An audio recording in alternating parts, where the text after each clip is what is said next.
Hi, I'm Dwight Crosstreet. I'm the tech support supervisor here at Merit USA in Cape Coral, Florida. Some of you I already know, some of you I don't. If you need to get a hold of us for any reason, whatever, give us a call at 1-800-963-7487, extension 103, and that'll put you right into the tech queue. You can also email us. You can email Rohan at rsmith@meritusa.com. You can get a hold of Excel at avader@meritusa.com, or you can get a hold of myself at dcrosstreet@meritusa.com. What we're going to do is try to put together some videos here to help you out in the field, to kind of give you an idea how to set up the product, a little bit of troubleshooting on it, and hopefully show you how to get the best out of the product. And this will help to give the end user the best product experience that they can have. I'm not going to go to, the videos will also be available on our website. Just give us a day or so to get them uploaded and get them on all the pointers pointed at them.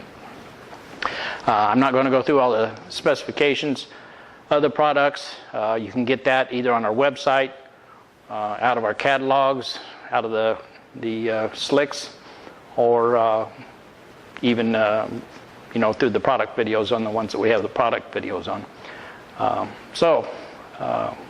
Let's get started. If you run into anything where you need a video to actually show you like how to put something together, or you're having issues trying to troubleshoot something or something of that nature, just let us know and we'll try to put together a video and either put it up on the website, or if it's a short enough video, we can email it to you. Today we're going to take a look at our line of beds, kind of show you what they're all about, what the differences are between them, and how to set them up, and a little bit of basic troubleshooting on them. So let's get going. This is our B320 full electric bariatric bed. In a full electric bed, 3 sections of the bed are motorized. The head section can be raised or lowered by the motor. The foot section can be raised or lowered by a motor. And the height of the bed can be raised or lowered by the action of a motor. On a semi-electric bed, only the head section and the foot section can be raised or lowered by a motor. The height of the bed can be changed by a manual hand crank on the footboard. Today we're going to take a more in-depth look at our B211 semi-electric bed. Take a look at the operation, the unboxing, the assembly, and some troubleshooting hints on the unit. Let's take a look at how the hand control or the hand pendant works.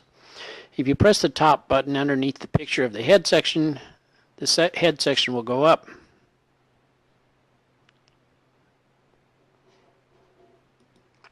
If you press the top button underneath the picture of the foot section will go up.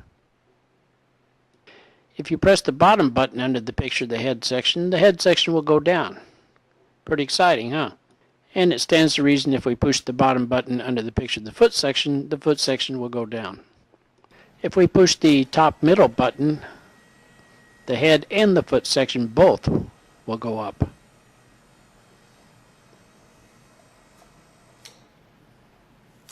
And if we push the bottom middle button, the head and the foot section will both go down. Pretty logical. Your B211 will be shipped in 2 boxes. The first box will have the head and foot section in it. It will contain the head section, which is the section that pivots up about 1 foot from the center. You'll also notice in the center it's the one that has the hook that connects over the pins in the foot section. And it has the foot section. You'll notice the foot section is the one that pivots up in the middle. It's also the one that has the pins. Also in this box you'll find a high-low bar. This is used for raising and lowering the height of the bed. It will be compressed when you receive it in the box. You'll also find a shipping bar in this box. It can be discarded after the bed is unpacked. The head and footboard box contains, of course, The headboard, it's easily recognizable. There is no clip under it for the hand crank, and there is no hand crank attached to it. And the footboard. The footboard will be easily recognizable by having the hand crank installed on it. If you have an older version, it will have the slot for the hand crank and a clip underneath to hold the hand crank onto the footboard. Inside you'll find a smaller box that contains 4 wheels, 2 with brakes and 2 without. Also a tool kit and a Ziploc bag that contains 2 short pins with holes for retainers and the retainers, 4 right angle pins, and 4 pins with rings attached to them. You'll also find a long box that contains the motor and the hand controller pendant. Even though it's called a one motor bed, there are actually 2 motors inside a one-piece unit that contains the motors and the controller. If you'll open up the head section and the foot section and lay them on their side, it'll make them much easier to work with. When putting together the B211, you'll notice if you have the head section and the foot section in a 90-degree or greater angle, it is hard to get the hooks over the pins. But if you move it in to where the other ends are closer to each other and the angle is less than 90 degrees, then all you have to do is just push down slightly on the hook and it will go right over the pin. Once you've reached that point, all you have to do is straighten the bed out and it'll be ready to put the head and foot boards on it. Next, with the head and foot section straight, where they overlap each other, insert one of the 3/4 inch pins into the hole. Next, take one of the retainer keys and insert it into the hole on the other side of the pin and snap it into place. We are now ready to connect the springs. Lift up on the foot section to release the tension. Then take the hooks from the head section and hook them into the loops in the foot section.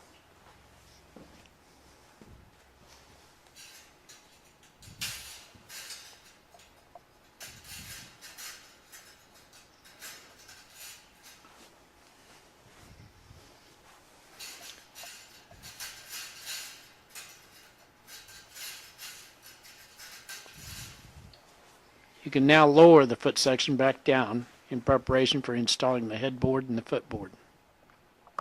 We're now ready to install the headboard and the footboard onto the frame. We'll start with the foot section. Lift the foot in the frame and position the footboard at an angle so that the bottom pin is directly under the bottom hook of the frame. With the bottom pin in place, tilt the top of the footboard toward the center of the bed. Top and the bottom hook should now drop into place. Repeat essentially the same procedure for the headboard. Make sure that you lift at the bottom of the frame instead of the upper spring frame, as if you lift on the spring frame, it'll lift off the bottom frame, will not lift the whole bed.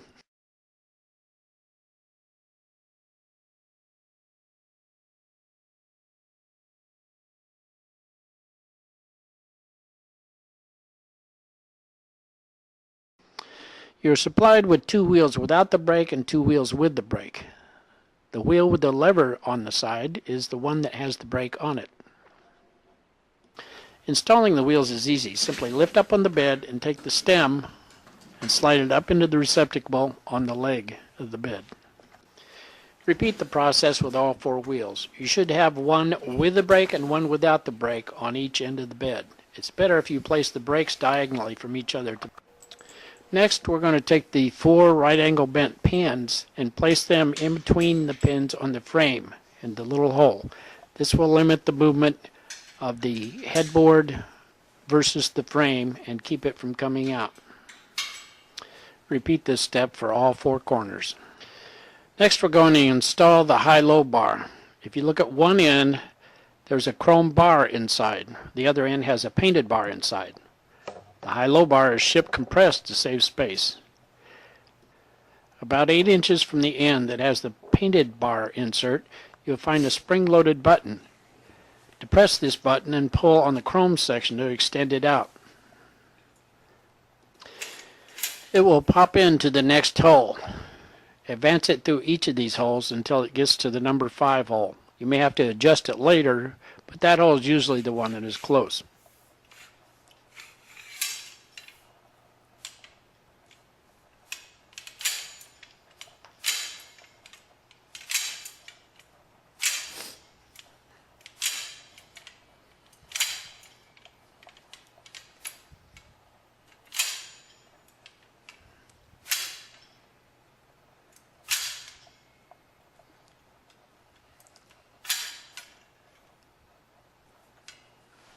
Underneath the headboard, you'll find a little gearbox with a shaft sticking out with a pin through it. Take the end of the high-low bar and slide the slots over that pin.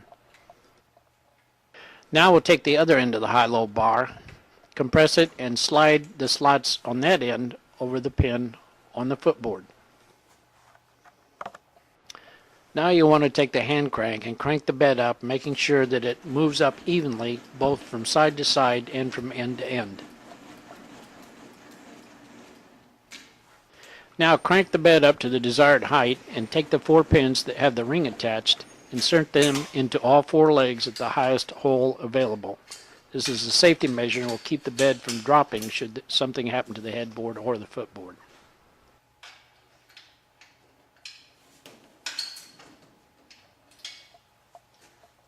We're now ready to install the mattress. If you look on each end of the spring frame, you'll find what appears to be a handle.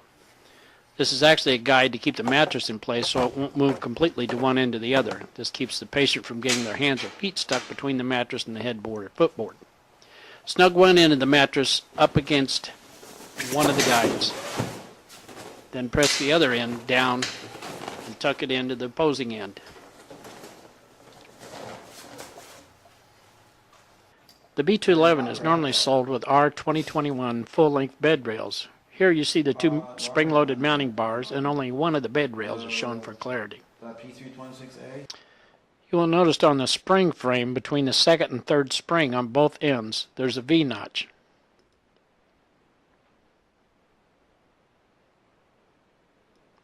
With the knob down and facing the center, slide one of the chrome sections into the notch on the other side of the bed, compress the rod, and insert the other one into the notch on this side.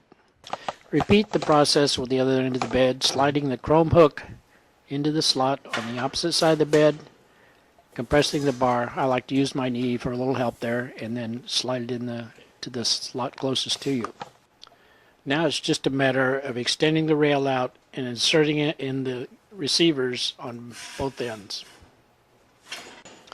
Pull the knob towards the center and adjust the rail to the desired height on both ends. As you have seen, the B211 is a fairly simple bed, not really a lot to go wrong, but if something does go wrong, let's take a look at what we can check to find out what caused it. Make sure you have the motor installed so that the motors are pointing away from the bed. There are also symbols embossed on the ends of the motor showing which end is the head and which section is the foot section. If installed incorrectly, it could damage the motor. If you look on the motor, you'll see a connection for a 9-volt battery. Should the motor get stuck in the up position, the battery should give you just enough power to get the sections back down again. That, of course, won't help if it's mechanically jammed. To see if the issue you're having could possibly be a mechanical one, disconnect the motor and remove it. Try lifting each section up to see if there's anything that appears to be bent or is jamming. Through the years, there have been improvements made to the motor and the hand controller pendant. Unless you have an older motor and pendant, it shouldn't be of any concern, but should you somehow end up with a mix of old and new units, here's what to look for. If you have the correct motor and pendant, the cord should lay across the motor when plugged in. If you look at the plug, there's a little dimple on one side. That should be on the same side as the cord on the new units.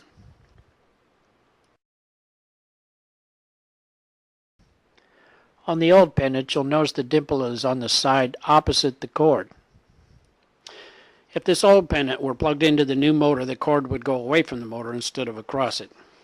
Normally this won't be an issue unless you're mixing old units with new units. When we send out a warranty, we will send out both the pendant and the motor, so it won't be an issue there. If either section doesn't work, try swapping pendants to see if that's the problem. If neither section works, you might also check to see if you have power at the outlet by plugging a known working light or another appliance into the outlet and trying it. If it still appears that the issue is either the motor or the pendant and the unit is under warranty, give us a call and we'll send them both out to you. So there you have it, the B211 semi-electric bed, one of our star performers. You see here a B320 bariatric bed. We'll have videos online to show you how to set up and troubleshoot them also. If you were hesitating carrying bed lines, you can see the beds are not all that difficult to put together and take care of. Future webinars will cover power chairs and scooters. We'll show you how to use the handheld programmers to set them up, and we'll show you how to troubleshoot them. We'll also show you how to set up and adjust our manual lines of chairs and walkers and the patient aids.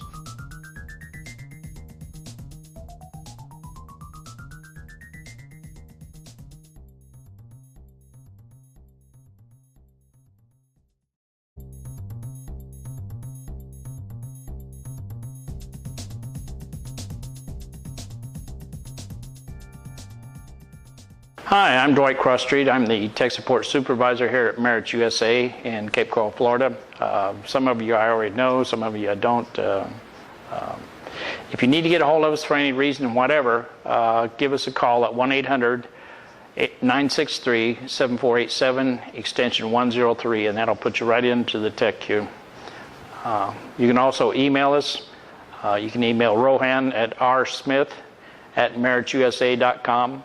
You can get a hold of Excel at avader@meritusa.com, or you can get a hold of myself at dcrosstreet@meritusa.com. What we're going to do is try to put together some videos here to help you out in the field, to kind of give you an idea how to set up the product, a little bit of troubleshooting on it, and hopefully show you how to get the best out of the product. And this will help to give the end user the best product experience that they can have. I'm not going to go to, the videos will also be available on our website. Just give us a day or so to get them uploaded and get them on all the pointers pointed at them. I'm not going to go through all the specifications of the products. You can get that either on our website, out of our